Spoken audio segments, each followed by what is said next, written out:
Last week alone, Moneyball gave away $150,000 in cash prizes. That is more than its competitors give away in an entire year. So to celebrate, this Saturday, round 2 of the NRL, we're throwing another $10,000 guaranteed prize pool, $15 entry. Head over to moneyball.com.au and sign up for free today. What's up, guys? Welcome to another episode of The Locker Room. It's a very special episode. We've got Tony Adams, aka the Mole, on here. I'm very excited to have you on, man, because you've created a persona, a very unique persona. There's no one else like you in rugby league. Welcome to the show. Yeah, it's a real pleasure to be here, Denon. I got a bit of a rap when you said I was the first non-athlete to be on your show. I'm not sure if that's a compliment or not, but I'll take it. No, it's a compliment. It's a compliment. I enjoy the own kind of lane you've carved for yourself. I mean, you've got, just looking here, your Twitter following is 89.2 thousand people. I mean, that's bigger than most footy players. Yeah, it is, and I've, as all good footy players do, I've set myself a goal of 100,000 by the time we kick off. So it'll be interesting to see if I can get that far. So the Mole, where did it all start from? Was it something that you specifically, I guess, always wanted to create, or was it just a natural occurrence where you were reporting on things? You were getting scoops that other people weren't getting, so you kind of, 2 and 2 make 4, and it kind of all came together. How did it all start? Yeah, well, the Mole started probably about 15 years ago in print form. Before we had the internet, before we had Twitter and Facebook, and it was a column in the magazine. Basically, obviously, the people at Rugby League Week realised that fans love gossip. That's what they feed on, they traffic in. You love your feature stories and your news stories, but at the end of the day, they love a bit of gossip. So we started as a column in the magazine, and then of course, as the world went digital, I started on Twitter and slowly built it up to where it is today. And I feel, as a journalist, I've been around a long time, but I feel like I've sort of reinvented myself through Twitter, and it takes a lot of time, a lot of effort, and you sometimes get the haters, which is discouraging, but it's all part of it. And to me, it's a lot of fun. And I guess that transition from traditional media to digital, was it hard? Was it difficult to, transcend from a very old school way of reporting of, each day it comes out at a certain, or each week even for you guys, to literally 24/7, it's, constantly having to put news out there and interact with people and talk to people? Was that a hard transition for you, or? Yeah, it is, and the problem every journalist faces, I think, when you get a big story, the first thing you think to yourself, is this story going to hold for my newspaper / magazine or whatever? Now, with Rugby League Week coming out once a week, a lot of stories don't hold, and so I put some of my best stories on Twitter because I know the Daily Telegraph or the Herald are just around the corner chasing them. So, and I think that's why I've got that following, because fans have come to realise that, hey, Twitter's where it's at, The news is going to be there first, and it's become such a popular medium, and the Mole is sort of riding that wave, sort of cashing in on that popularity of the medium. And I guess do you play into it a lot with the Mole, or is it just like when we see the Mole tweet about something, is that Tony Adams, or is that kind of a character that is, I guess, a persona or something? You know what I mean? Like, is it a persona that is tweeting out that you've kind of created with your fans, or is that just the way you are and the way you kind of like to come across to the public eye? Yeah, it's a good question. It's definitely a persona. Like, people who know me know that I'm not the sort of character that's portrayed by the Mole. For instance, I'll let you in on a secret. I don't drink. Yet, really? If you look at the Mole, you'd swear he's a big drinker. I don't eat party pies, but the Mole is obsessed with party pies. So it's definitely a character, but it's what I think I've sort of marketed him as the fans' friend. The big traditional media. I think a lot of the fans don't trust him, and maybe they should trust him more. But that's the world we live in, where they don't trust the traditional media so much, whereas the Mole was more the punter's friend, and I think that's why he's got more followers than just about anyone in the media. Yep. And I mean, when it was kind of snowballing, because as you would know with the internet, it's not just like a steady incline of followers, it's kind of an exponential growth, because the way it's all connected. As it was growing, you were getting more followers and more followers. you kind of sit back and go, oh, this is crazy. I mean, I've gone from a journo that loves to do journalism to a whole character online with some of the most followers in NRL. Yeah, I must admit it did take me by surprise, and you know, the funny thing is you realise sort of how much popularity, influence, whatever you've got when you put up a tweet. You know, you go to the bathroom and you come back and there's 100 comments on it, and my thing is I try answering every one of them. Now sometimes it's just impossible. Yesterday with or the last few days I should say with Mitchell Pearce, for instance, like Twitter just went crazy, and you know, I made a couple of little observations, and you know, every one of them had several hundred comments. You know, some people wanting to crucify him, some people feeling sorry for him, and I sort of, you know, I try not to be too hard on players because, you know, I understand how the world works, and you know, and I know Mitchell personally, and a guy like him, you know, he's basically a nice kid. He's just someone who shouldn't drink and got caught doing the wrong thing, and now he's had to face the consequences. So it's tough, and social media can be very unforgiving.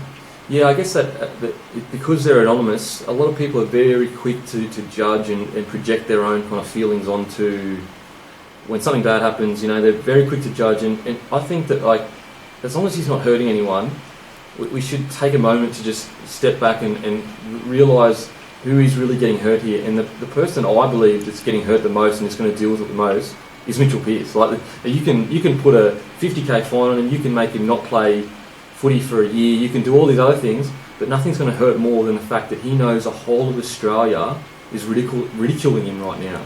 And I think a lot of people don't realise that, like, he's a person still. He's not just an object on the news. Like, he's an actual person with feelings. He's done the wrong thing. He didn't hurt anyone in the process. But yeah, I feel like it's one of those very interesting things, watching people that say certain things, very, very, like, vicious and violent things, and yet if they were to meet him, they would probably be like, okay, he's a bloke that made an error.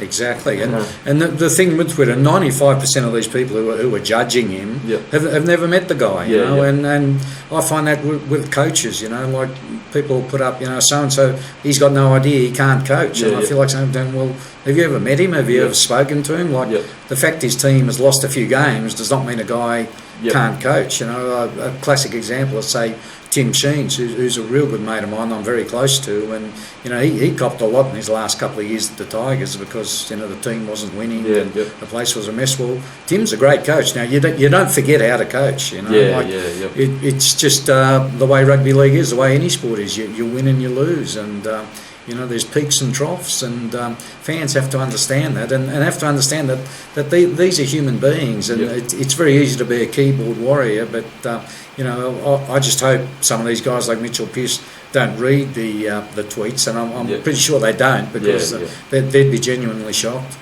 Yeah, I mean, I think that the main people we've got to worry about is the people involved in the incident, and also going forward to make sure that, like, if everyone in the incident is okay, like if he's apologised and, you know, spoken to whoever feels offended by it, I mean, we've got to worry that his mental health right now wouldn't be good. He'd be struggling. So I just feel it's tough with, you know, the meme culture and all these memes are going to be out there. Eventually he's going to see them. It's one of those situations where you want to say, like, he did the wrong thing, he should be punished for it, but you also want to say, at the end of the day, no one was hurt in this. No one was hurt in that situation, and we've got to worry about. He's clearly got a problem with alcohol, and that he's going to have to address.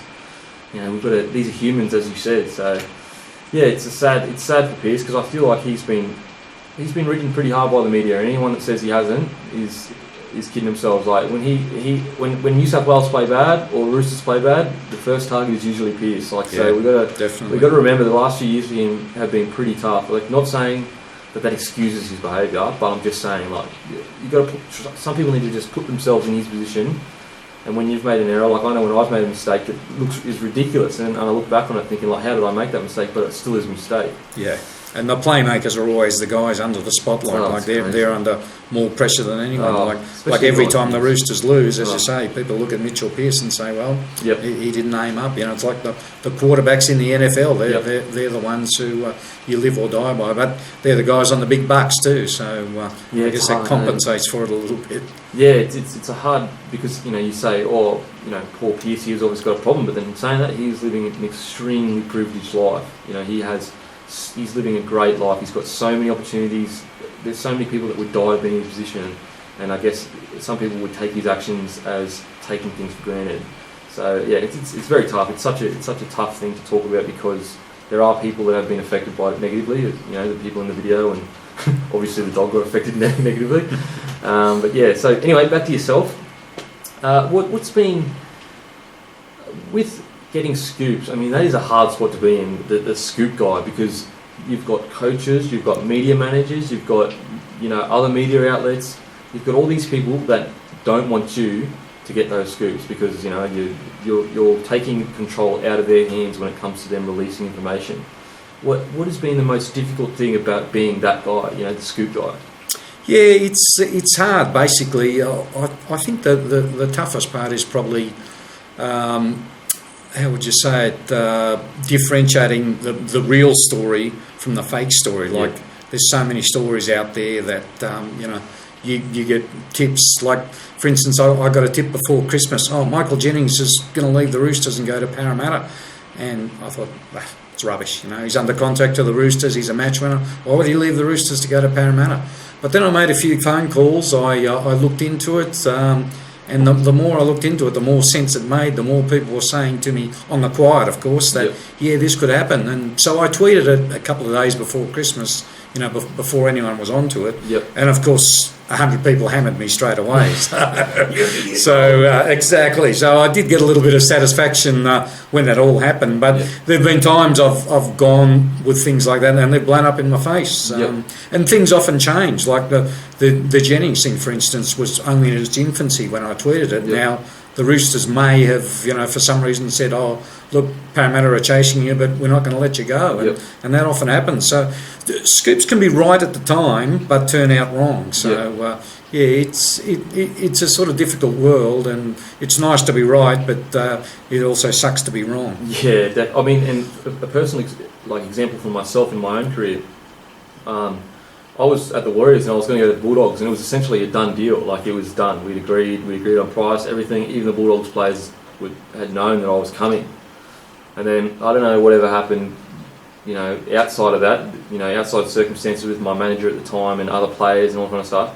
And then one day it just wasn't a done deal, So if you had received the information, at the time that Kemp's going to the Bulldogs, that would have been correct. But then, the next day when I don't go, people didn't like, oh, Mo, you don't know what you're talking about. All right. So I guess, you're exactly right. Things do change, and people don't see, like, a lot of players can be about to go to a club and not go, So yeah, I mean, the way it is, and particularly these days with the salary cap and the way clubs are ruthless, it's changing by the day, and we're talking right through the year. Like, it used to be by November, your squad was settled, you knew who was where. Now, all of a sudden, you look at Jennings, just for an example, all these other guys, I know 2 or 3 clubs that are desperately trying to offload players before the season kicks off, guys who are under contract.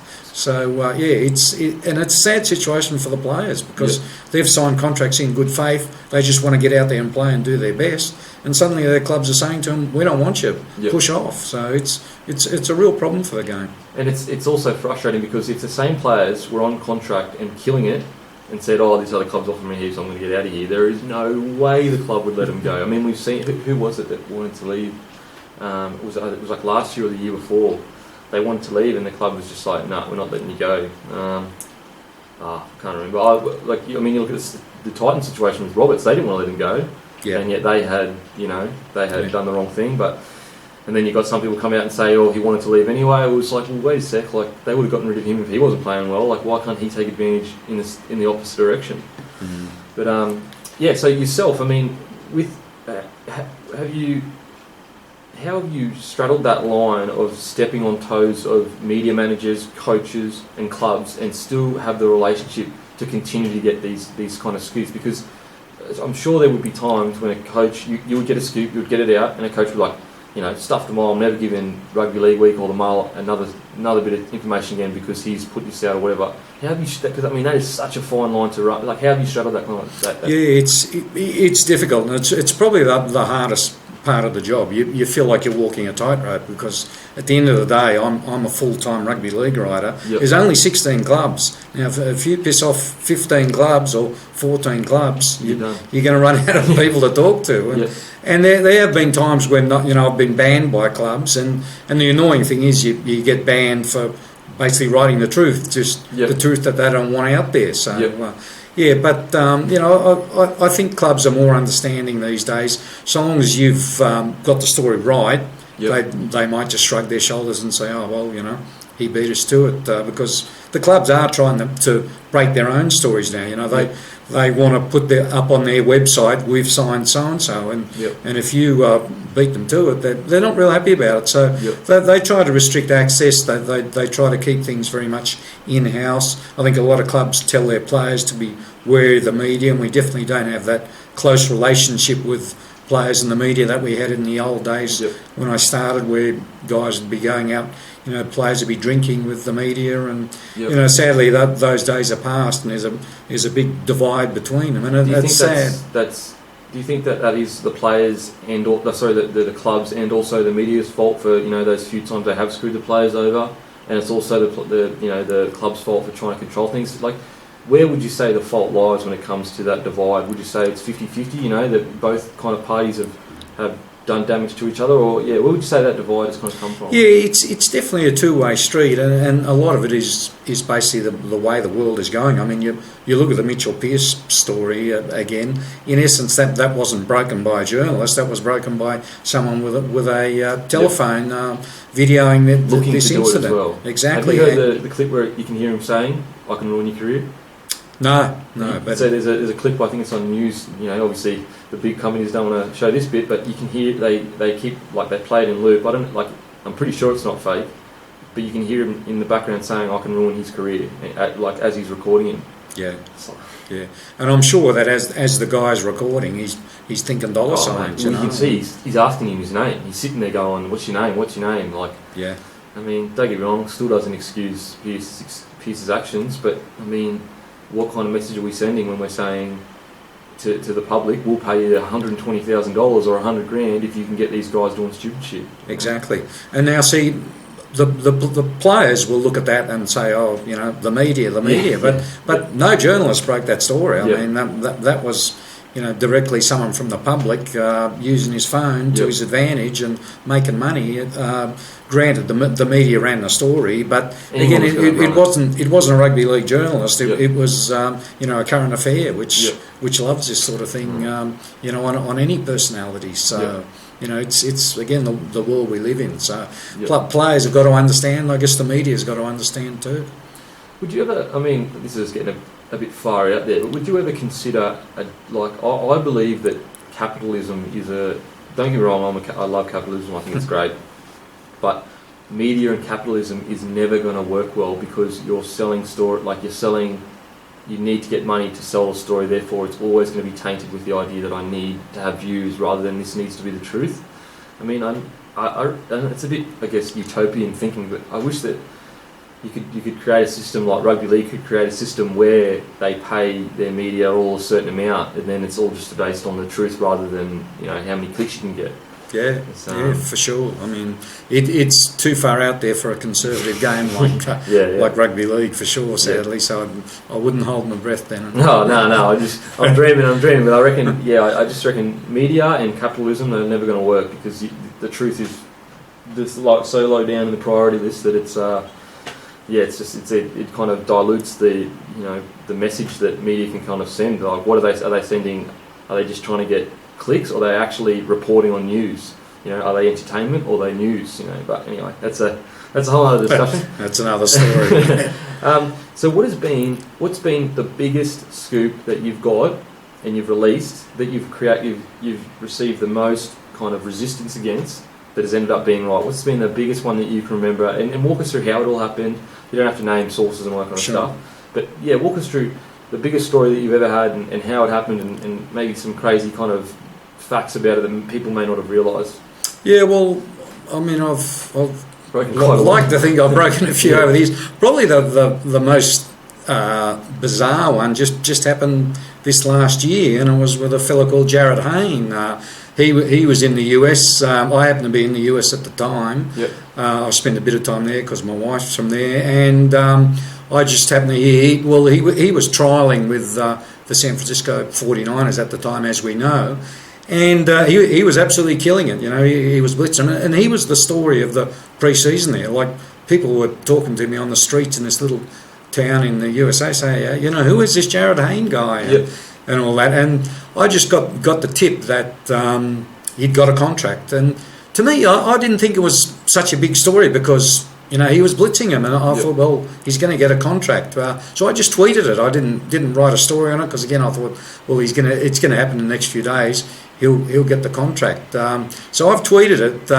Next thing I know, there's a press conference in San Francisco, and a journalist asks Jim Tomasula, the coach of the 49ers at the time, who's since been sacked, by the way, but he says to him, there's some guy in Australia who's got a lot of Twitter followers who says Jared Hayne's got a contract, and this Jim Tomasula's just gone berserk and said, you bloke shouldn't listen to these so-called sources. I remember seeing that. So that was you that broke that. Yeah. And he gave this famous quote about fact-checking. These guys have got to check their facts. And then next thing I know, Jared Hayne had a crack at me. You know, and he virtually said that by me putting that story out there, I was jeopardising his chances of getting a contract. And I thought, I've written a 12-word tweet, and these guys think that it's, you know, gonna basically kill his chance of a contract.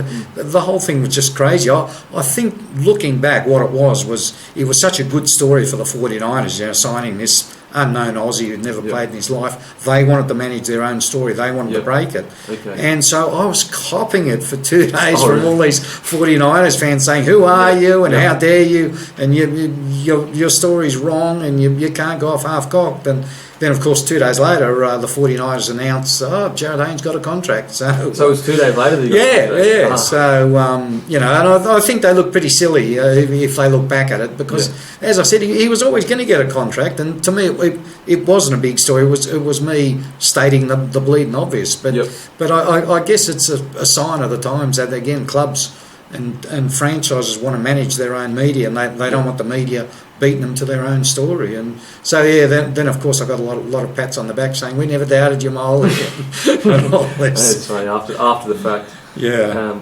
So did you hear from a source there that he had done, it was a done deal, or more just an assumption kind of thing? I basically heard from one of Hayne's mates who he told at the time, and again, people say, you know, this is wrong. He shouldn't be going around telling people that he's got a contract. I mean, I'm sure NFL players, and you know NRL players, you know, when you get a contract, you tell your friends, you tell your family. It's normal. Yeah, but then it sucks because then Hayne's in a tough position because he's trying to do the right thing by the club, and you know he's caught between, you know, so it's so strange. Yeah, and I felt genuinely bad for him, even though he had a crack at me, because they'd obviously wrapped him over the knuckles, saying to him, you know, you shouldn't have told people that you've got a contract, and you know, I mean, it's human nature. And they obviously do things differently in the US. Like if I'd written a story for Rugby League Week, or put it online that Greg Inglis is about to sign a new deal or something, you know, it wouldn't create much of a ripple. But yeah, they must do things differently over there, I guess. And it was a wake-up call, that's for sure. Speaking of Greg Inglis, on your, you know, educated opinion, is he going to Broncos? You know, that's a huge kind of. I mean, it seems kind of certain that he is, but what's your educated opinion? Do you think he will be at the Broncos? Yeah, look, everyone's denying it, aren't they? And to me, in rugby league, when people go out of their way to deny these things, it usually means there's something to it. They're all denying Michael Jennings was going to Parramatta just a few days ago. Yep. Look, Greg Inglis, I see him a fair bit. He lives around here at Coogee near me. We drink at the same cafe. We say g'day. I know he's got a wife and a young baby, and I think that's the factor. I think they want more family support. They've got that support from up in Brisbane, which is where I believe his partner's from. And so I think that'll be the telling factor. It won't be so much football or playing with the Broncos. It'll be getting out of Sydney and getting close to family support, because it's tough for footballers and it's tough for their wives with young children. I think that'll be the perfect match. I mean, him at Brisbane, the endorsements he can earn, the financial gain, the footy gain. I mean, it's literally the perfect fit. He'll play under Wayne Bennett. I don't see why he wouldn't go there. This is just an outsider. I'm assuming, I don't know anything, but I would just assume that would be the best way for him to end his career. In Queensland, even though a lot of people say he's a New South Wales Welshman, but that's another story. I hope he does go, because I think that if you took Inglis but then where do you put Darius? Where do you put him in the centres?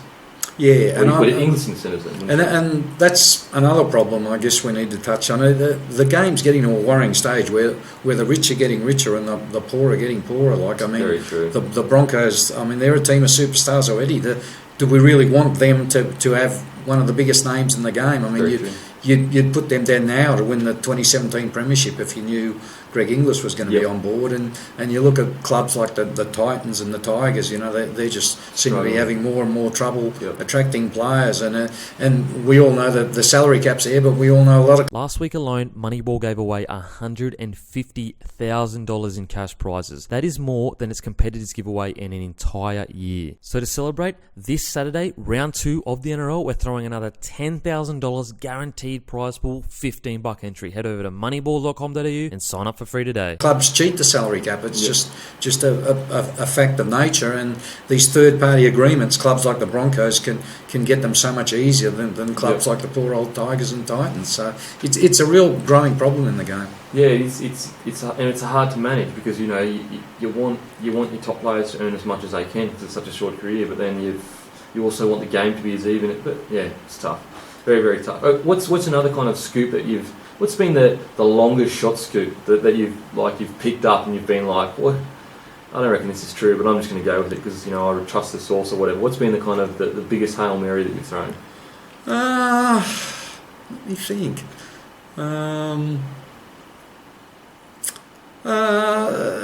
Just a couple of years ago, actually, we talk about Greg Inglis. So if you turn your mind back to Cam Smith, everyone was saying Broncos, done deal. He's going. Yep. It was, people, the paper up in Brisbane, I think, was running pictures of him in a Broncos jersey, talking about him being captain of the team. Yep.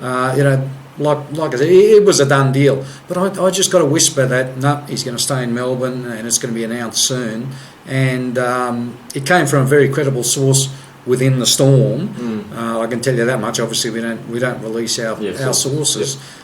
But this guy just told me, look, he's going to change his mind. He's going to stay where he is, and so I went with that. And it's a player not signing story as opposed to a player signing. But I just got hammered over it again. People saying, "You're kidding? It's a done deal." It was done months ago, and again, as you say, it may have been done months ago, but things changed, and he stayed where it was. So I got a lot of satisfaction when the Storm came out and said, "Yep, Cam Smith's staying and will play out his career here." So, And if there was one thing you could change, in footy at the moment, what do you think the biggest problem in the game is right now? Speaking from a selfish point of view from the media and us journalists, we just find it so hard to get access to players. And some clubs are better than others. Some clubs are terrible, and basically all we want to do is talk to players and get their story out there to the fans, because the fans want to know the stories. And as you know, there are so many great stories in these players, and they're just. The amount of people that just message me and say, I've been dying to just to get to know these guys. I don't know any of these people. The feedback. In 30 weeks, the show's already averaging nearly a total of 100,000 views a week. That's total videos a week, and that's just on Facebook. So there's clearly a huge demand for just more access to these players. That's more, that they can actually get to know these guys. So It's tough, because then you look at it from the other angle, from the club's perspective. They're like, we're about winning games, we're not about getting players stories out there. So we're gonna it's such a tough tough line to straddle. I mean, in my opinion, I reckon the more media, the better. But in saying that, that's just I'd like that could be biased because I'm doing it now. So. Yeah. But, the thing I don't think rugby league has quite grasped is that the game is in a real battle with AFL, with soccer, with rugby union for the hearts and minds of the fans. And you look at soccer getting full stadiums at Parramatta, at Allianz Stadium. I mean, the Roosters don't do that. Parramatta don't do that, you know. So, and soccer has just so much more of an open door policy. You know, I spoke to journalists regularly who cover all these different sports, and they're welcomed with open arms. Whereas in rugby league, we're pushed away, and we've got to fight aggressively to get stories and get players, and it's a battle. And if there's one thing I would change, and I think it would benefit the game and it would benefit the fans, and I think the players would, by and large, be okay with it too. Yeah, well, that's the thing. Like most guys I know that I used to play with, they enjoy talking with the media. It's it's not a huge negative to them. So it's strange also because like AFL is so far ahead of rugby league. Like you'd think that the more league could get their brand out there, the better, because of AFL being so far ahead. I mean, some of their memberships are like 80,000. Like they're essentially sold out for the year. Some of those AFL clubs in Melbourne and stuff like that. So so let's you spoke about it earlier. Let's kind of preview the year. Like overall, what kind of year do you reckon it's going to be? If you could sum last year up in a few words, what would you sum this year up in, as in what you reckon it's going to be like? Do you reckon it's going to be an even race? Or going to be a few dominant sides, or? Well, yeah, like what I touched on a few minutes ago, it concerns me that you can write off probably 4 or 5 teams now. That's very true. Teams that just you would not think would figure in the race for the 8. Now, I could be wrong in saying that, but teams like, I know I keep mentioning them, and it probably sounds like I'm picking on them, but the Titans and the Tigers, you'd probably throw the Panthers in there as well. You just can't see them figuring the race for the finals unless they can really, extend themselves, really overachieve, and that's a pity, because in previous years, you'd look at a team and you think, well, they could make the 8, even teams, well down in the betting, and it's a concern that the stronger teams just seem to be getting that much stronger. Like you look at the Broncos, they're going to be in the 8. The Cowboys, the Roosters, the Bulldogs. We don't want to get to the stage of the English Premier League where it's going to be won by Chelsea, Man United, Man City, Arsenal. So it's something we've really got to look at, and so I just hope I'm wrong, and we don't have this uneven competition where straight away we're going to have teams bolting away and teams fighting for the wooden spoon. All right, so let's go Broncos first. What do you think the key points are in what's going to propel them to win the premiership, if you think they are going to win the premiership? And what do you think the key kind of factors of the Broncos' run to the premiership next year is, and where do you think they'll finish? Yeah, I think it's always a real test of character for the team that loses the grand final, how they back up the next year. And I don't think a lot of teams have won it after finishing second. I think it obviously knocks about your confidence, and particularly the way the Broncos lost last year. I mean, coming so close and losing in extra time. Poor old Benny Hunt. You just wonder how he's going to be haunted by that. How he's going to recover from that. I think he's going to. I think he's going to play out of his skin, but well, I hope you're right, because he's a good kid, and hopefully, if he comes out in game 1 and kills it, it'll be all behind him. But if the demons are playing in his head and he has a shocker in week 1, it could be all downhill. So it's tough. But the big thing in his favour, of course, is he's got the game's most experienced coach, Wayne Bennett. He'll have had a quiet word in his ear, and Wayne knows how to manage these situations. The big thing for the Broncos, I guess, is that they've probably picked up the best signing of the summer in James Roberts. He was amazing at the Titans last year.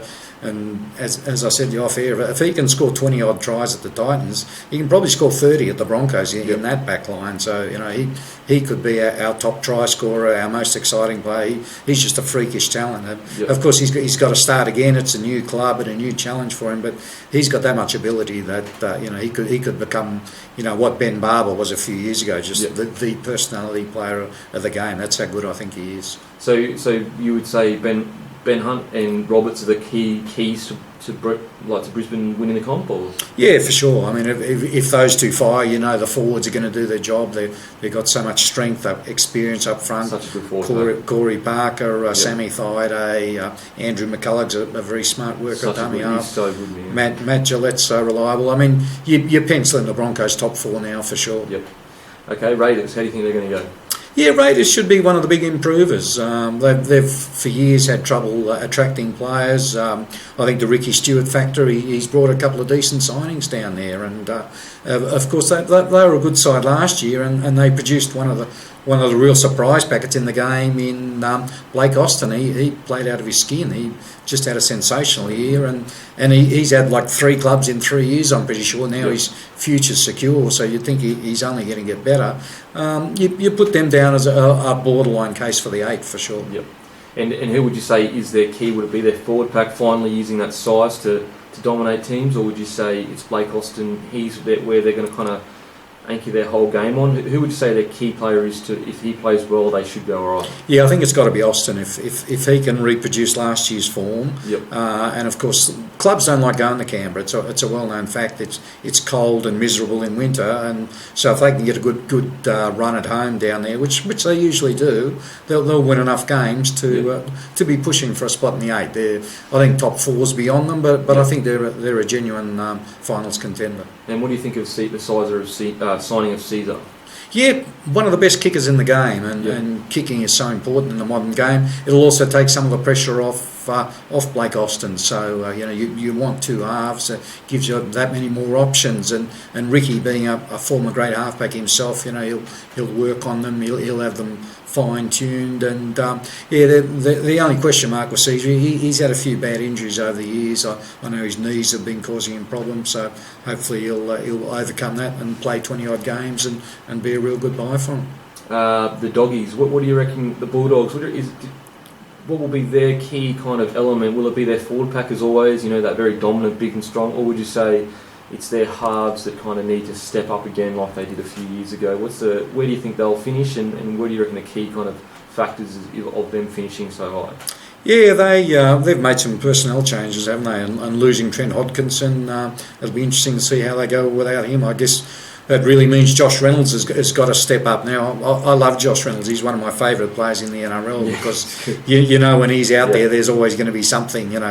He plays it all from the heart, and but on the flip side, he has good games and he has shockers. So he's going to have to really find a new consistency without Hodkinson there, and a lot of pressure on his shoulders. Des has got that big pack. It's probably the biggest pack in the game, and he loves using them in a ball playing role. And they're always an interesting side to watch, the Bulldogs. And again, on their day, if they play consistently, you can see them winning a lot of games and being a top 4 team, possibly a grand final team.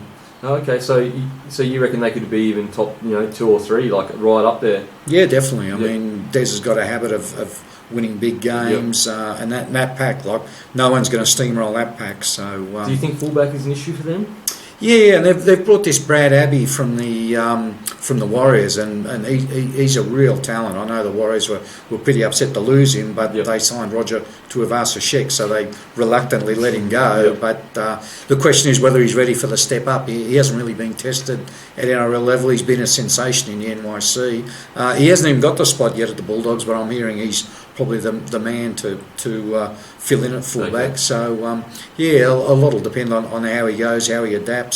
He's only a little guy, so he's going to rely on his pace and his goal. Yeah, that step up is so hard for little guys though. People don't realise how important it is to you need to have a little bit of size on you. Like those extra little gaps that you find and slip through in 20s, they're just not there in the NRL. That's right, and I've spoken to Brad Abbey. He acknowledges that, and he has been building up, and he's had a full pre-season at the Bulldogs, and they're a smart club, the Dogs. They're well run, so they'll have him in good condition by the time the season kicks off, and I think you'll see him bigger and stronger than he was last year, and hopefully a force in the NRL, because he's a good kid and an exciting talent for sure. Okay, and the Sharkies, it's been a few years since their scandal, so that can't really be you can't really hang on to that for much longer. How do you think they're going to go this year? Do you think that they're going to be top 8, or do you think they're going to fight to to be around that middle area of the comp. They're. I guess the best word for the Sharkies is unpredictable. Like everyone expected them last year to really struggle, and they had some great wins. And they got to the finals. They knocked Souths out, and Souths of course were the reigning premiers. So they got some talent. I mean, Jack Bird was just sensational for them last year. Good. Of course, he's got this second year syndrome to battle, which has been proven to be a factor in a lot of players' 100%. careers. They got some guys, in their mid-30s, Paul Gallen, Luke Lewis. It's always a worry when you've got older players. You've got Ennis as well. Yeah, exactly. But they're all great competitors. I mean, you can't bag Paul Gallen. Geez, he goes out there and makes his 200 metres and his 40 100%. tackles. And, So good. if he doesn't play 80 minutes, he's dirty on himself. Yeah. So, but the wear and tear on these guys' bodies, it's terrible. And he still wants to play Origin. So, it'll be very interesting for the Sharks, but I think it's exciting times for the club. They've got a good young squad. Val Holmes is an exciting player as there is in the NRL. He's a real talent. They've lost Michael Gordon, but Val Holmes is ready to step in there.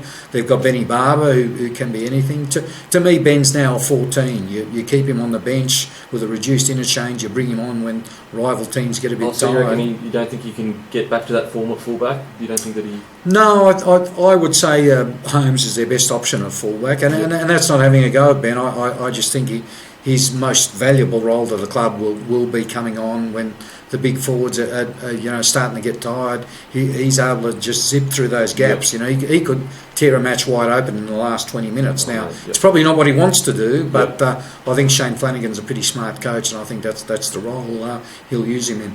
And what do you think the key is for the Sharks? Is it their ageing forward pack? If they can continue to, kind of stick, consistent form, being a bit older, staying injury free, or is it their halves in Bird that need to, if he does play half, he might actually end up in the centres with Townsend and Maloney, Maloney, So we didn't talk about Maloney being there. Do you think that's a huge factor? Yeah, he's a big signing for him. Like he was great when the Roosters won the comp a couple of years ago. His form's been a little bit up and down since, so he's coming to the Sharks with something to prove, and probably his change of clubs is definitely good for him. I think if you're looking for a key to the Cronulla, it has to be Paul Gallen. I mean, he's just so competitive. If they can keep him on the field, because he's had a lot of injuries, he gets the odd suspension. If they can get 20 plus games out of him, I think they're well and truly on their way to the finals. So you reckon top 8, top 6 around there? Yeah, it could be, but could also miss the finals. It's really a hard one to pick. And the Titans, I mean, we spoke about this earlier, but it's going to be hard for them. I don't really see them. They just don't have any depth. Like, if someone gets injured in their side, who they have? So what do you think about the Titans and what the key is? Yeah, I think if you're looking for a wooden spoon favourite, I'd put my money on the Titans now. Sadly, they've had a terrible off season. They've lost a lot of experience. They lost their young halfback for the season with a knee injury, Ash Taylor. Before a ball was kicked, and he's going to be a real good player. So that's a massive blow. They haven't recruited well, and they tried, but it's at the stage where I think players just don't want to go there. Sadly, they missed out on someone big, Cherry Evans. Yeah, exactly. And that was kind of a snowball for them after that. Yeah, and again, they had Cherry Evans. His name was on the contract. Yep. But he did the famous backflip, and and I think that really hurt the club. If they'd got him, he would have been like a magnet, and other players would have come on board. But then I think other players thought, why is he all of a sudden not coming? And I don't want to come to a team that's going to come last. And of course, the James Roberts thing was a fiasco. The whole contract saga, the forged signature, and that's going to really hurt them losing that hurts their brand power as well. Like the fact that they forged a signature. I mean, that is not like. Yeah. I don't know the ins and outs of it, so I don't know exactly what happened. All I know is someone forged a signature. That's poor business. You don't do that. Yeah. Like, you do not do that. So they got guys like Hoffman. He's a gun, but like he can only do so much. Their forward pack, I can't see any forwards that they lost. Nate Miles, he's at the Seagulls now. Manly. Yeah. Yeah. Greg Bird, of course, is a key man for him. He's going to do so much, though. Yeah, mate. exactly. Like he can. He's a gun, and he plays out of his skin every week. But like, what can he?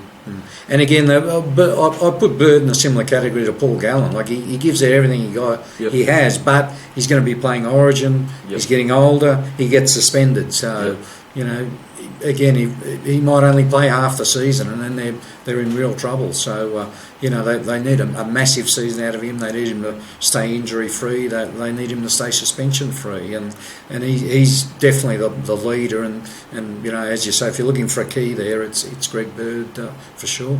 And Sea Eagles, I think they're going to bounce back from their kind of last year's really strange form. What do you think their key is? Do you think it's Cherry Evans? Do you think it's their forward pack? Do you think it's just the club as a whole that needs to kind of get back, regroup, and not have this in-house fighting that seemed to happen last year and the year before? What do you reckon the Sea Eagles are going to end and how?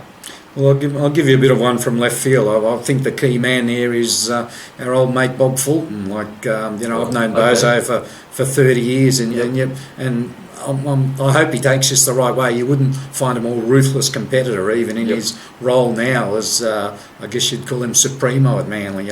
He's taken on basically the role that Ken Arthurson had for so long when Manly were winning premierships in the 70s and 80s. And look, he's brought some great players, guys like Marty Tapau, Nate Miles. He's probably the best players of the season when it comes to group of them. They kept Evans, Miles, Tapau, but Molson is just come across too. He's struggled with injury, and when he's on.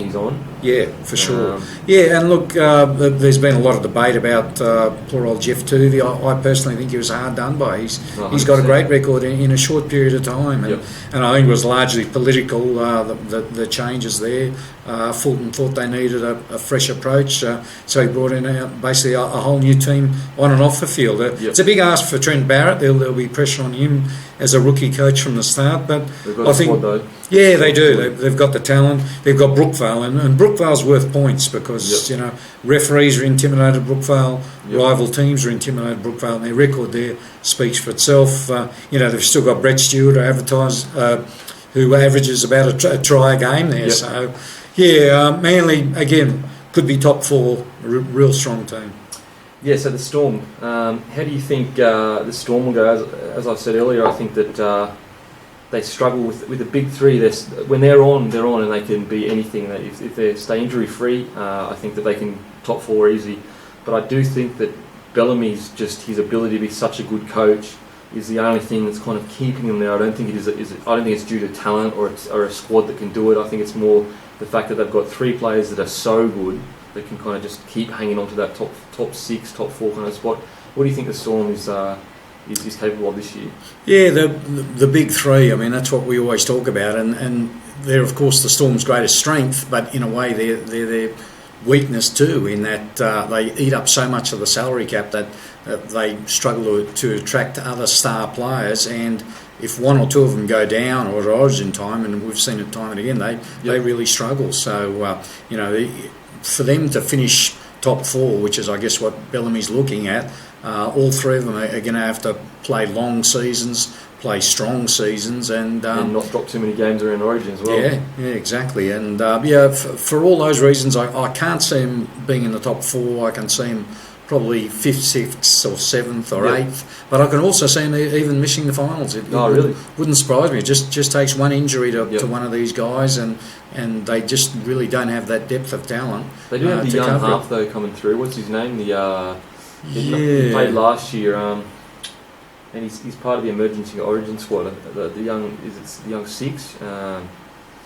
Munster? Oh, he was a fullback. Yeah, Munster's a great backup at fullback, awesome. and he was good. So they can find players, and they've got a good feeder system in Brisbane, and they obviously got good talent identification. But again, it's that jump up to first grade that you're asking a lot of a kid to fill Billy Slater's shoes. Now they got lucky with Cameron Munster, but these other guys they're just very hard to replace, and if one of them goes down early, they're going to be in all sorts of trouble. And this is the I guess the one of the most talked about teams that isn't usually talked about, the Warriors. If there is a year that they should go close and we say every year with the Warriors, they always have this unbelievably big, strong, fast squad, and it's always going to be maybe the Warriors' years, and they just always seem to never, like, they just have a few good games, and then, you know, I've been there myself. I mean, Varsicek, Isaac Luke, Sean Johnson, literally probably the three best, like on their day, the three best players in the comp when it comes to their position. I mean, you could argue Sean Johnson on his day is the best half in the comp. You could argue that, like whether it's, you know, it'd be like by 1% or something, like, you know, he was so close. And then you've got Varsicek, he'd be the best fullback in the comp on his day at the moment.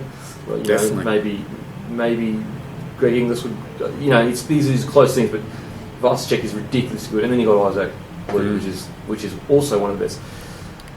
Vardavo on the wing, Connie Hurrell in the centres. I mean, that is a strong side. What are you thinking about the Warriors? Do you think it's the same thing as every year, that everyone talks it up, this is going to be the year, or do you think that they are a real threat this year?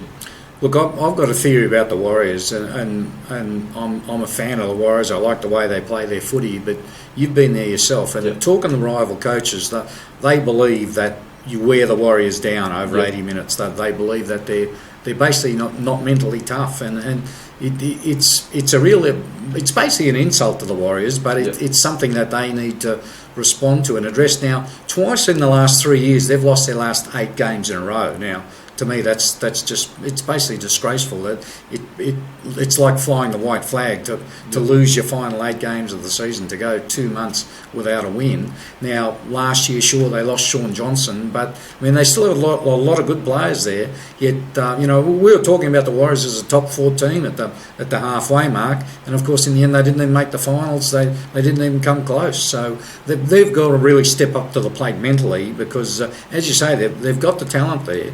These guys are bored. You throw in Ben Madalino, who He's one of the best forwards in the comp. for sure. If he was playing in Sydney, you know, he'd be talked about every day. I think he sort of flies a bit under the radar there, but to me, he's a great player. So good. Simon Mannering, a great So captain. good, Yeah, so there's talent all over the park, and you look at the kids they've brought through the last couple of years: Solomon Carter, Lolohea. You know, they've got probably, well, undoubtedly the best junior base in the game. They've got a whole country to call on, and it's a country that's, you know, bred on rugby and rugby league. So, you know, the Warriors probably should have won 2 or 3 comps by now, and it's a sad indictment that they haven't. But geez, you look at the squad this year, and you know they're a massive chance. I mean, when it comes, if you were just looking at talent, you'd probably say it's the most talented squad in the comp. Maybe Broncos be there or thereabouts, and then you've got maybe Rabbitohs and Roosters. But I mean, that 3 is electrifying. You can't find a better 3 than that, especially with how well they're going to complement each other's games. Can you imagine trying to deal with Isaac Luke coming out a hooker, Johnson coming out, you know, running at the line and stepping and playing at the line, and then Varsicek winning the ball back? I mean, I think that they need to find a coach that is similar to your Bellamy and your Bennett's. You know, maybe not as hard as Bellamy. I don't think the Warriors would respond like that. But if you could get a Bennett over at the Warriors, that'd be unbeatable, I reckon, if you get a similar coach that brings a culture to the club, and that's the there's no like stepping out of that culture. It is the culture no matter what. But I agree. It's always strange with the Warriors. They're on paper the best team in the comp pretty much, but they always seem to struggle with whatever it is. I don't know, but I think if they can get a culture building there around those 3, maybe. They could be, and they're going to be under pressure from game one, because the New Zealand public, I think they see it the way you see it. You know, they think they've got the team this year. So, you know, if they're not winning games early, questions are going to be asked for sure. And the Knights, I mean, I personally, I don't see them. You know, don't get me wrong, gun side, you know, but I feel like that after every club, when Wayne Bennett leaves, it's always a struggle for them. You know, like, they've had so many tough things happen to them over the last few years. You know, the dreadful Alex McKinnon incident, like, you know, rips your heart out every time you think about it. You know, Wayne Bennett leaving. You know, they lost Darius Boyd last year, which was he was a huge cog in their wheel. They've lost Bo Scott. You know, they've got the Sims brothers, who are unbelievably good. Yeah, good players, tough players. Tough, and you got the other brothers. The Matautis. I can't even say. Great talents. So they've got talent there, but I just feel that the next few years for them, they're going to have to build on that talent. That's in my opinion. So, what do you think is going to happen? Yeah, I mean, when we're talking about the rich and the poor, I think you've got to put the Knights sadly in that category. Yeah, exactly. I mean, that was the whole thing was a disaster, and they're still recovering from that. And but I think it's a transition phase. They got a new coach in Nathan Brown, who's been out of the NRL for a few years now. He's a good fella, Brownie, a good coach, but it's going to be a real challenge for him. And basically their roster is just not on a par with the elite clubs. And if they make the 8, it'll really surprise me. Put it that way. But I think the positive you can take out of Knights is they have a young side, or at least a young group of men that can eventually be one of the best in the comp. Though the brother crew, with the Sims brothers and the other crew, like they could be a core of that side that could end up being something special. But at the moment I just think that too many negative things have happened to them that have had drastic impacts on the club for them to be fighting chance for top 4 this year. Yeah, for sure. I'd go give them a couple of years, as you say, but sadly fans want the here and now, and you can't blame them. The Cowboys. I mean, I think that with any team with Thurston in it, is going to be a team that's going to be hard to beat. With guys like Michael Morgan, Lachlan Coote, who actually is a bit of a whisper that he's struggling to actually get an extension or whatever. I don't know if you know more about that, but Cowboys, top 4 easy, I reckon. They should be. If they aren't, that'd be disappointing. Yeah, for sure. I mean, that win last year, the whole of North Queensland still buzzing, and the confidence that it gives some of these young fringe players, the guys like Kyle Fell, Michael Morgan, who were previously just good first graders, kids finding their way. Suddenly they got a premiership ring, and that adds yards to your pace and makes you bigger, stronger, tougher mentally. And as you say, there isn't a better player in the game than Jonathan Thurston, and he's just the ultimate competitor. Like in attack, in defence, I love watching the Cowboys because.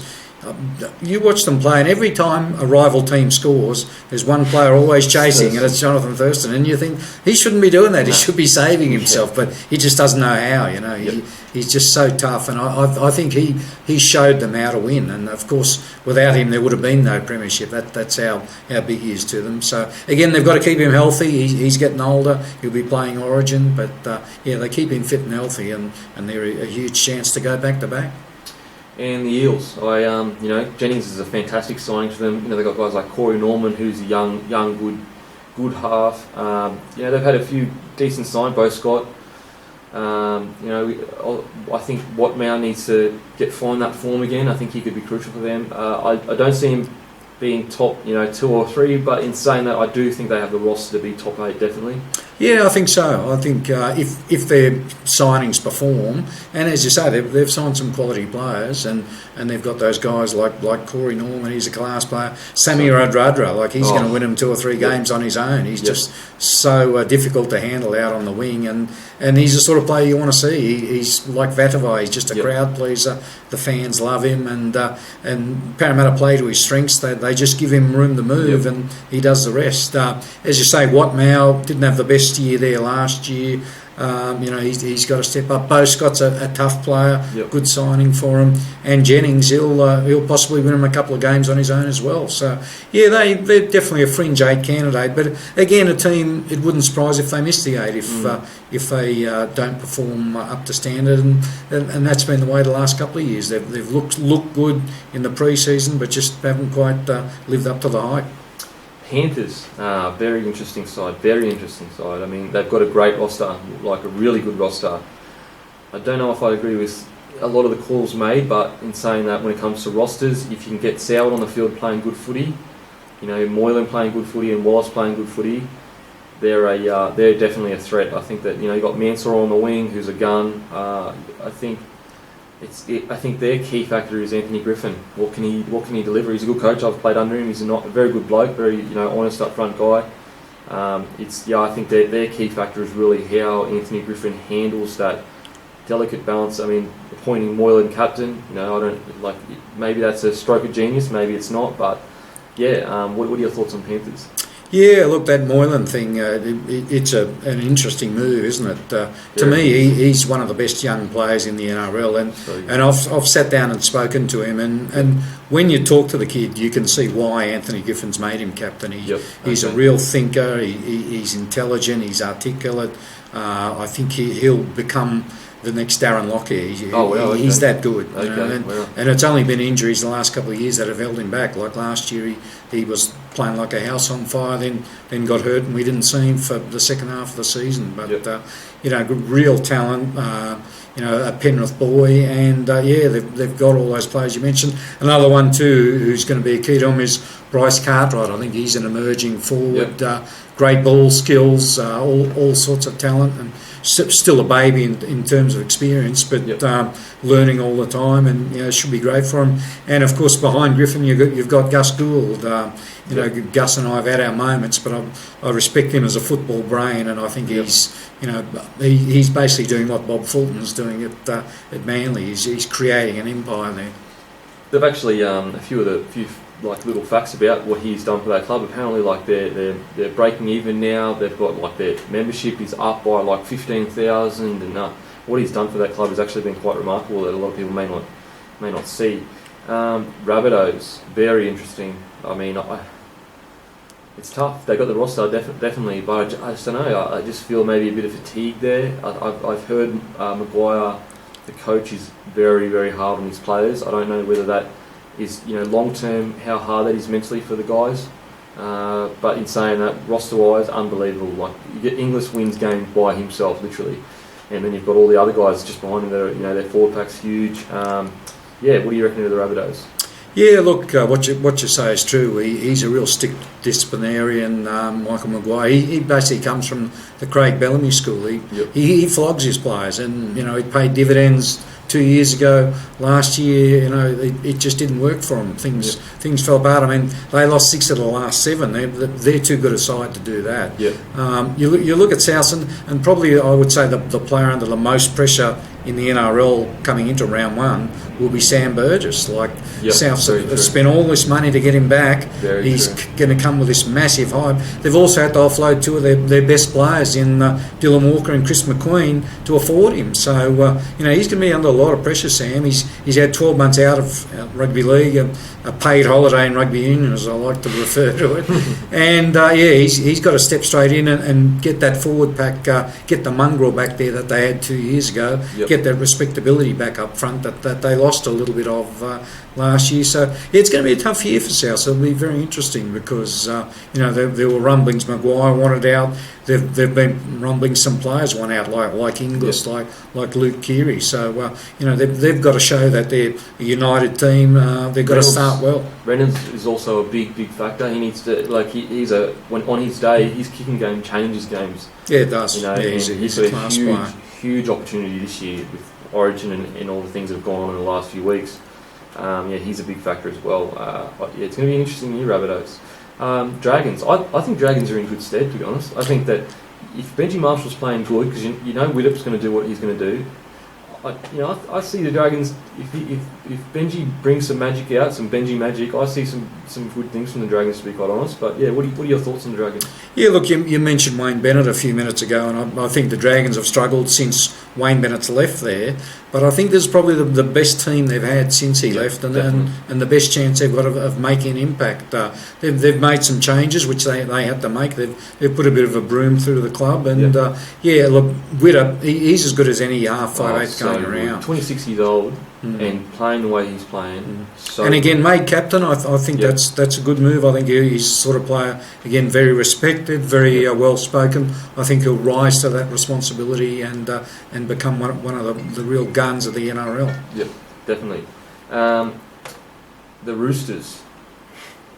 They got the squad. Yeah. They got Jaden Nikorima that went there. Yeah. He's a good player. Yeah. But untested at this level as far as on a regular basis. What happens with Mitchell Pearce, of course, is going to be a big factor. Jackson Hastings is a great kid. He's been blooded a little bit, but again hasn't played the week-to-week NRL, so it'll be interesting to see how he goes. up front, I see Jake Friend as one of the best hookers in the NRL. Probably a little bit underrated for everything he does as far as playing 80 minutes, attack, defence. You know, he does it all, and he's tough. And, very tough. And with Pearce in trouble, he'll probably be the sole captain. Which, when you look at his career, it's a massive turnaround from a guy who almost got kicked out of the did get kicked out of the NRL a couple of times. So he's turned his life around, and good luck to him. Of course, they've let Jennings go. Whether that comes back to bite them, Dale Copley's a good player. Not quite in the Jennings class at this stage, probably. So could be. I think he could be though. Like, I think if he stays injury free, I think he has the talent to be similar. Different player, but similar, like with his finishing ability. For sure. But it's another team. You just don't know. Like what could it be? They have the squad, but very true. And last but not least, or maybe the least, Tigers. Yeah, look, it's been the off season from hell, hasn't it, for the poor Tigers? You almost feel sorry for them. And on Twitter they've just been copying it. They've even been copying it from their own fans. And when that happens, the Robbie Farah thing, I think everyone, even the most ardent Tigers fan, will admit it was just handled abysmally. He was staying, he was going. None of that should have been made public. Exactly. None of it. It should have all been.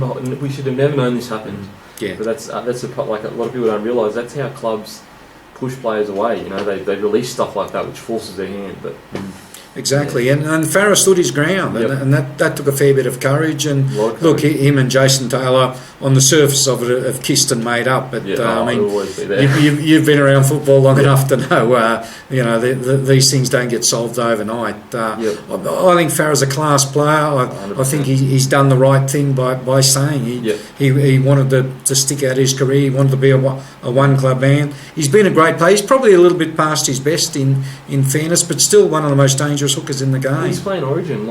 It's not like the Tigers are this great club that can afford to be pissing off Origin players. And also a guy like Farah, I've never seen him do anything wrong. Like, what has he ever done wrong off the field? Like, he's a class act.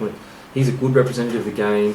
He's always been humble and respectful to everyone. Like, it just wasn't handled right. You're exactly right. But Tigers, I think they'll struggle. They got Brooks, which is a gun, but I don't know. There's just too many things going on. There's no when you look at a club like the Broncos, you see a club that has a goal and they all are kind of on board and that's it. Like the Cowboys, they've got a goal, whereas like the West Tigers, I feel like it's a bit divided and all that kind of stuff. So I see huge pressure on Brooks and Moses, and they're two great young players. And if they were at a Broncos or Roosters, they'd probably find the going a lot easier. But the Tigers lost Marty Tapau, and that was huge another disaster. And you when you're a young playmaker, you look at guys like Marty Tapau to give you a bit of protection, and him going leaves a big hole. Suddenly they've got a much younger pack, and I just can't see him winning a lot of games, sadly. The talent's there, but consistency is going to be their enemy. And without consistency you've got nothing. And I think if the Titans aren't wooden spooners, it'll be the Tigers. It's just too many things outside of their control has happened, I think. In saying that, who knows it could bring them closer. Maybe they've had a crisis meeting and Farah, he does have the experience to pull people together and lead them to something. So But anyway, that's all the teams, man. And we've been going for ages. I bet your voice is sore from me just picking your brains. But yeah, it's such an interesting thing what you've achieved for yourself and what you've done for yourself. The own kind of lane you've carved for yourself. Obviously I would take inspiration from it just due to the fact that I'm creating my own thing and you've done your own thing. It's really cool, man. And it's also I enjoy the way you interact with your fans and you don't let the fact that you're a journalist kind of put a wall between you and the fans. You kind of interact, and I think it's cool, man. Congratulations on it all, and I appreciate you coming on. Thank you very much for coming on the locker room, and hopefully we'll speak soon or in contact more. But thank you. Yeah, it's been a real pleasure. Thanks, mate. Last week alone, Moneyball gave away $150,000 in cash prizes. That is more than its competitors give away in an entire year. So to celebrate, this Saturday, round 2 of the NRL, we're throwing another $10,000 guaranteed prize pool, $15 entry. Head over to moneyball.com.au and sign up for free today.